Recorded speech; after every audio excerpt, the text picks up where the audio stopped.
예레미야 1장 공부입니다. 예레미야 1장 1절에서 3절은 예레미야 선지자의 사역의 시작을 알리는 중요한 구절입니다. 이 구절은 예레미야의 소명과 사역의 배경을 설명하며 그의 예언이 하나님의 주권적인 계획 안에서 이루어졌음을 강조합니다. 베냐민 땅 아나돗의 제사장 중 hil기야의 아들 예레미야의 말이라.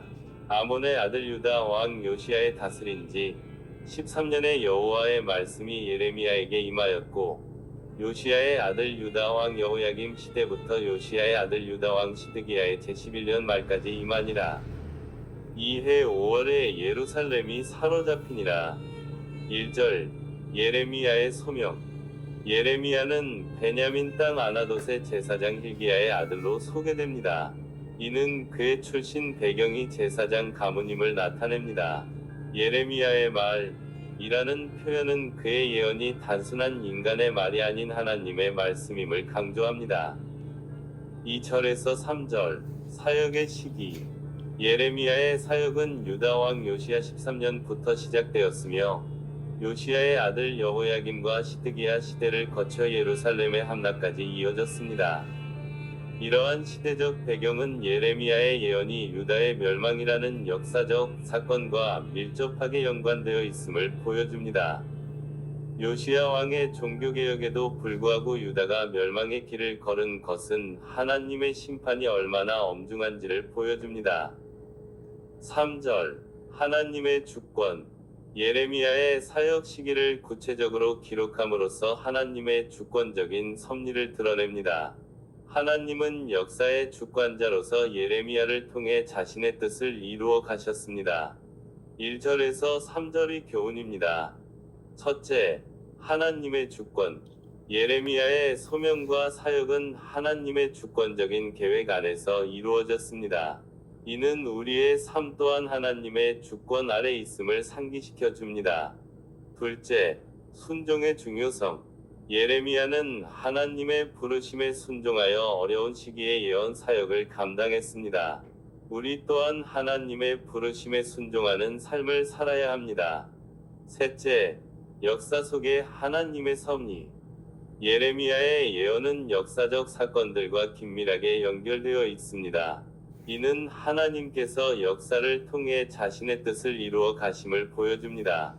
넷째, 예레미야를 통해 알 수 있는 하나님의 마음.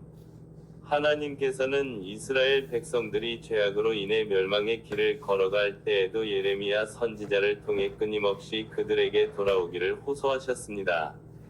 이는 하나님의 사랑과 긍휼을 보여줍니다. 예레미야 1장 4절에서 10절입니다.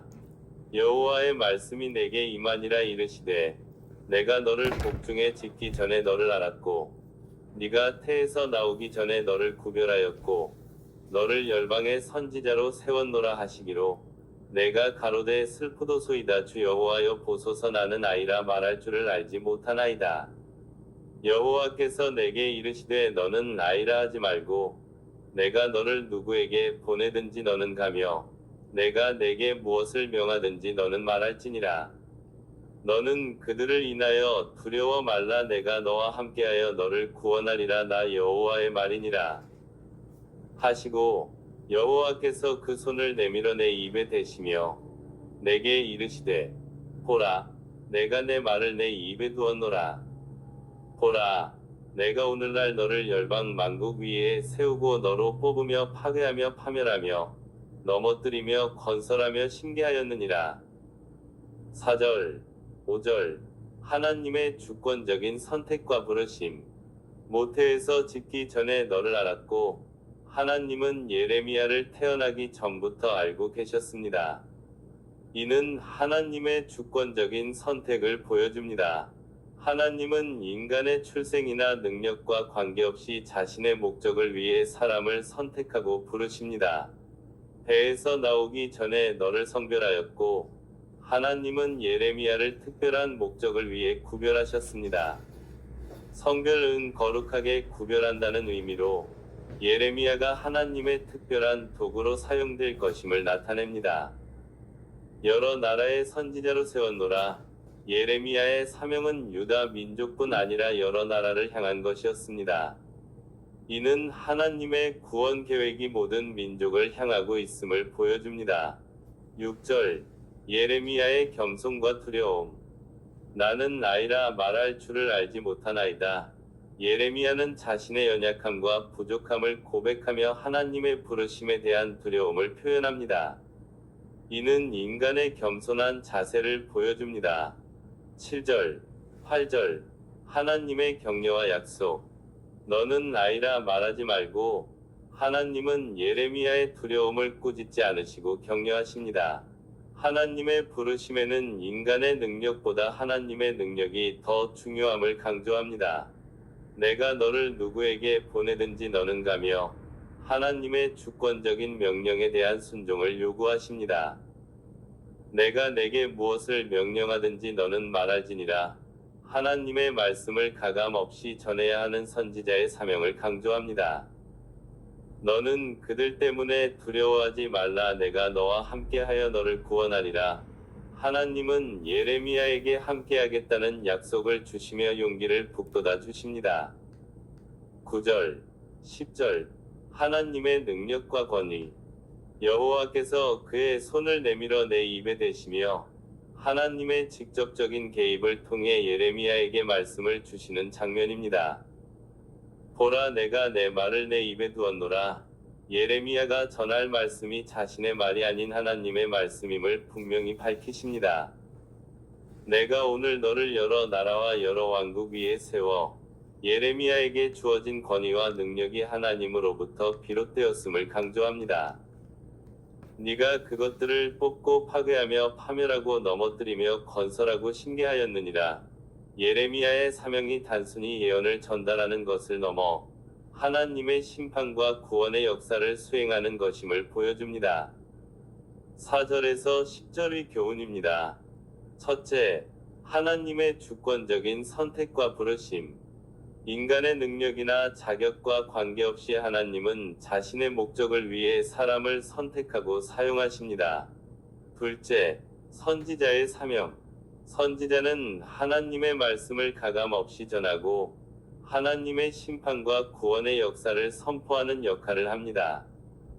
셋째, 하나님의 능력과 동행. 하나님의 부르심에는 항상 하나님의 능력과 동행이 함께합니다. 넷째, 구원 역사의 보편성. 하나님의 구원 계획은 유다 민족뿐 아니라 모든 민족을 향하고 있습니다.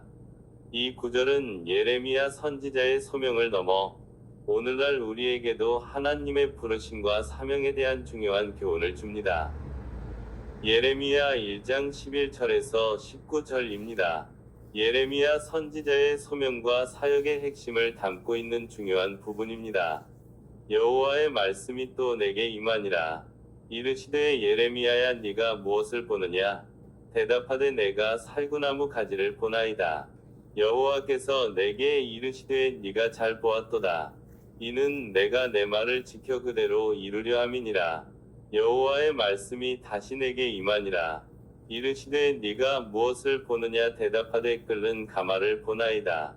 그 면이 북에서부터 기울어졌나이다. 여호와께서 내게 이르시되 재앙이 북방에서 일어나 이 땅의 모든 거민에게 임하리라. 나 여호와가 말하노라. 내가 북방 모든 나라의 족속을 부를 것인즉 그들이 와서 예루살렘 성문 어귀에 각기 자리를 정하고 그 사면 성벽과 유다 모든 성읍을 치리라. 무리가 나를 버리고 다른 신들에게 분향하며 자기 손으로 만든 것에 절하였은즉 내가 나의 심판을 베풀어 그들의 모든 죄악을 징계하리라. 그러므로 너는 내 허리를 동이고 일어나 내가 내게 명한 바를 다 그들에게 고하라. 그들을 인하여 두려워 말라. 두렵건대 내가 너로 그들 앞에서 두려움을 당하게 할까 하노라.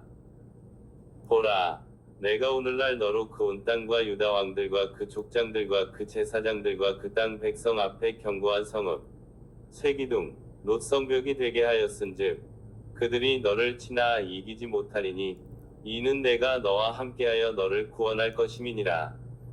여호와의 말이니라. 11절, 12절 살구나무 환상. 살구나무는 히브리어로 샤케드라고 하는데 이는 지켜보다 라는 단어와 발음이 유사합니다. 하나님께서는 이 환상을 통해 자신의 말씀을 지켜 반드시 성취하실 것을 예레미야에게 확증하십니다. 살구나무는 이른 봄에 가장 먼저 꽃을 피우는 나무로 하나님의 심판이 임박했음을 상징하기도 합니다. 하나님의 말씀의 신실성과 성취를 강조합니다. 하나님께서는 자신이 하신 말씀을 반드시 이루시는 분이심을 보여줍니다. 예레미야의 사역이 하나님의 주권적인 계획 안에서 이루어질 것임을 나타냅니다. 13절에서 16절 끓는 가마 환상. 끓는 가마는 북쪽에서 쏟아질 재앙, 즉 바벨론의 침공을 상징합니다. 하나님의 심판이 북쪽에서부터 시작될 것을 예시합니다. 이는 유다 백성의 죄악에 대한 하나님의 진노를 나타내며 그 심판이 불가피함을 보여줍니다.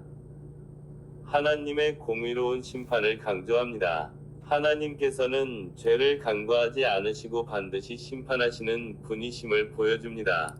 예레미야의 사역이 심판의 메시지를 선포하는 것임을 분명히 합니다. 17절에서 19절 하나님의 격려와 약속. 하나님께서는 예레미야에게 두려워하지 말고 담대하게 말씀을 전할 것을 명령하십니다.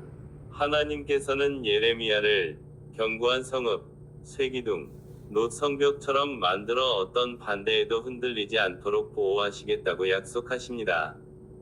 그들이 너를 치나 너를 이기지 못하리니 이는 내가 너와 함께하여 너를 구원할 것임이니라 여호와의 말이니라.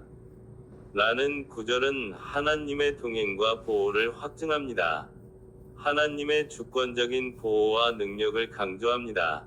하나님께서는 자신의 종을 보호하시고 그 사역을 이루시는 분이심을 보여줍니다. 예레미야의 사역이 고난과 반대에 직면할 것이지만 하나님께서 함께 하심으로 승리할 것임을 나타냅니다. 예레미야뿐만 아니라 하나님의 일을 하는 모든 사람들에게 용기와 위로를 줍니다.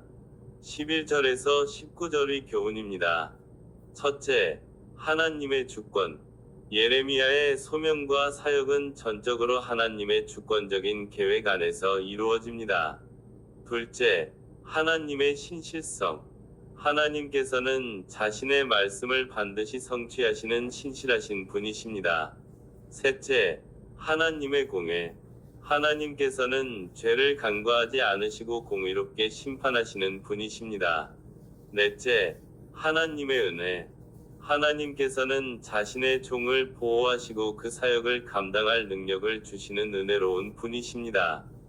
예레미야 1장 11에서 19절은 예레미야 선지자 개인에게 주신 말씀이지만 오늘날 우리에게도 동일한 메시지를 전달합니다. 우리는 하나님의 주권과 신실성을 믿고 그분의 공의와 은혜를 기억하며 어떤 어려움 속에서도 담대하게 하나님의 말씀을 전해야 합니다. 하나님 나라와 구속사적 교훈을 살펴봅니다. 이 장은 예레미야 선지자의 소명과 사역을 소개하며 하나님의 구원 계획이 어떻게 전개되는지를 보여줍니다. 첫째, 예레미야의 소명과 하나님의 주권. 예레미야 1장은 하나님께서 예레미야를 태어나기 전부터 선지자로 택정하셨음을 선포합니다. 이는 하나님의 주권적인 선택과 구원 계획의 시작을 보여줍니다. 예레미야는 자신의 연약함을 이유로 소명을 거부하지만 하나님은 그에게 필요한 능력과 말씀을 주시겠다고 약속하십니다. 이는 하나님께서 인간의 연약함을 통해 당신의 뜻을 이루시는 구속사의 원리를 보여줍니다. 예레미야 1장은 하나님께서 역사의 주권자이시며 자신의 뜻에 따라 사람을 선택하고 사용하신다는 것을 보여줍니다. 하나님께서는 예레미야를 태어나기 전부터 아시고 선지자로 세우셨습니다. 이는 하나님 나라가 인간의 계획이나 능력에 의해 세워지는 것이 아니라 하나님의 주권적인 선택과 역사에 의해 이루어진다는 것을 나타냅니다. 둘째, 심판과 구원의 메시지. 예레미야 1장에는 두 가지 환상이 등장합니다. 하나는 살구나무 가지 환상이고 다른 하나는 끓는 가마 환상입니다. 살구나무 가지 환상은 하나님의 말씀이 신속하게 성취될 것을 의미하며 끓는 가마 환상은 북쪽에서부터 재앙이 임할 것을 예고합니다. 이는 이스라엘 백성의 죄악에 대한 하나님의 심판을 보여줍니다. 그러나 예레미야의 사역은 단순히 심판을 선포하는 것에 그치지 않습니다. 그는 또한 회개와 구원의 메시지를 전파하여 백성들이 하나님께로 돌아오도록 촉구합니다. 이는 하나님의 심판이 궁극적으로 구원을 위한 것임을 보여줍니다. 예레미야는 하나님으로부터 열방과 열국에 대한 심판의 메시지를 전하도록 부름받았습니다. 이는 하나님 나라가 정의와 공의로 다스려지는 나라임을 보여줍니다. 하나님께서는 죄악을 묵과하지 않으시고 자신의 백성일지라도 회개하지 않으면 심판하실 것입니다. 셋째, 예수 그리스도와 새 언약의 예표. 예레미야는 고난받는 선지자로서 예수 그리스도의 모습을 예표합니다. 그는 백성들에게 거부당하고 박해받지만 하나님의 말씀을 신실하게 전파합니다. 예레미야가 선포한 새 언약은 예수 그리스도를 통해 성취될 하나님의 구원 계획을 예표합니다. 새 언약은 율법이 아닌 은혜로, 돌판이 아닌 마음에 새겨지는 하나님의 법을 통해 이루어집니다. 넷째, 하나님의 백성의 역할. 예레미야는 하나님의 말씀을 대언하는 선지자로서 하나님의 백성에게 회개를 촉구하고 하나님의 뜻을 전하는 역할을 수행했습니다. 이는 하나님 나라의 백성들이 세상 속에서 하나님의 뜻을 드러내고 하나님의 나라를 확장하는 역할을 해야 함을 보여줍니다. 예레미야 1장이 우리에게 주는 위로는 무엇인가요? 첫째, 하나님의 주권과 계획. 하나님께서는 예레미야가 태어나기 전부터 그를 알고 계셨고 그를 선지자로 세우기로 계획하셨습니다. 이는 하나님께서 우리의 삶을 주관하시며 우리 각자에게 특별한 계획을 가지고 계시다는 것을 보여줍니다. 우리가 어떤 상황에 있든 하나님께서는 우리를 향한 선한 계획을 가지고 계시며 그 계획 안에서 우리를 사용하실 수 있다는 위로를 줍니다. 둘째, 하나님의 동행과 능력. 예레미야는 자신이 어리고 말재주가 없다고 변명했지만 하나님께서는 그와 함께 하시며 그에게 필요한 말을 주시겠다고 약속하셨습니다. 하나님께서는 우리와 항상 함께 하시며 우리가 감당하기 어려운 일에도 능력을 주셔서 감당하게 하신다는 위로를 줍니다. 셋째, 하나님의 말씀의 권위. 하나님께서는 예레미야에게 자신의 말을 전하도록 명하셨고 그 말씀을 통해 열방을 세우고 무너뜨리는 권세를 주셨습니다. 10절. 하나님의 말씀은 살아있고 능력이 있으며 세상을 변화시키는 힘이 있다는 것을 보여줍니다. 우리는 하나님의 말씀을 통해 위로와 소망을 얻고 세상을 변화시키는 도구로 사용될 수 있다는 위로를 얻을 수 있습니다. 넷째, 두려움을 극복하는 능력. 예레미야는 자신의 연약함 때문에 두려워했지만 하나님께서는 그에게 두려워하지 말라고 격려하셨습니다. 하나님께서는 우리의 두려움을 아시며 그 두려움을 극복할 수 있도록 힘과 용기를 주신다는 위로를 줍니다. 예레미야 1장은 우리가 하나님의 주권적인 계획 안에 있으며 하나님께서 우리와 항상 함께 하시고 능력을 주시며 하나님의 말씀이 우리를 통해 세상을 변화시키는 능력이 있다는 것을 보여줍니다. 이는 우리가 어떤 상황에 있든 하나님을 의지하며 담대하게 나아갈 수 있도록 격려하고 위로합니다. 예레미야 1장을 통해 우리는 하나님의 구원 계획이 어떻게 시작되고 전개되는지를 이해할 수 있습니다. 또한 예레미야의 사역을 통해 예수 그리스도의 구속 사역을 더욱 깊이 묵상할 수 있습니다. 구속사적 관점에서 예레미야 1장의 핵심 메시지입니다. 하나님의 주권적인 선택과 구원 계획. 인간의 연약함을 통한 하나님의 역사, 심판과 구원의 이중적인 메시지, 예수 그리스도와 새 언약의 예표. 하나님은 역사의 주관자이시며 자신의 뜻에 따라 사람을 선택하고 사용하십니다. 하나님 나라는 정의와 공의로 다스려지는 나라입니다. 하나님 나라의 백성은 세상 속에서 하나님의 뜻을 드러내고 하나님의 나라를 확장하는 역할을 해야 합니다.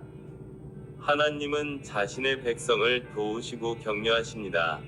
예레미야 1장은 오늘날 우리에게도 동일한 메시지를 전달합니다. 우리는 하나님의 주권적인 선택과 부르심에 응답하여 세상 속에서 하나님의 나라를 세워가는 삶을 살아야 하겠습니다. 아멘.